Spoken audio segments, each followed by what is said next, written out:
Syederalun, pemerintah melanjutkan program Kartu Prakerja tahun 2023. Menariknya, insentif Kartu Prakerja 2023 naik. Program Kartu Prakerja tahun 2023 nanti diadakan dengan skema normal, ditargetkan akan menjangkau 1 juta penerima.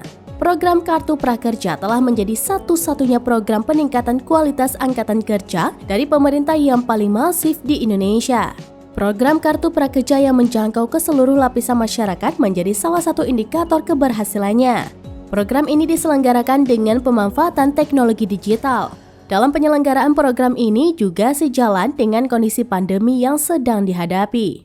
Tujuan program Kartu Prakerja telah menjangkau sekitar 3% penyandang disabilitas, 2,9% pekerja migran Indonesia, 47,59% penerima dari 212 kabupaten kota. Lokasi fokus atau lokus prioritas pengentasan kemiskinan ekstrim tahun 2020 hingga 2022, 19% berpendidikan SD atau sederajat dan 49% perempuan.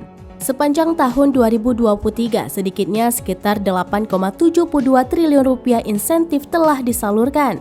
Menurut Koordinator Bidang Perekonomian Airlangga Hartarto secara daring pada Selasa 20 Desember 2022 mengatakan penyelenggaraan Kartu Prakerja dilakukan 100% secara online sehingga dapat menjangkau dengan sangat luas. Pemanfaatan teknologi digital juga digunakan untuk pendaftaran, penyaringan peserta hingga penyelenggaraan pelatihan.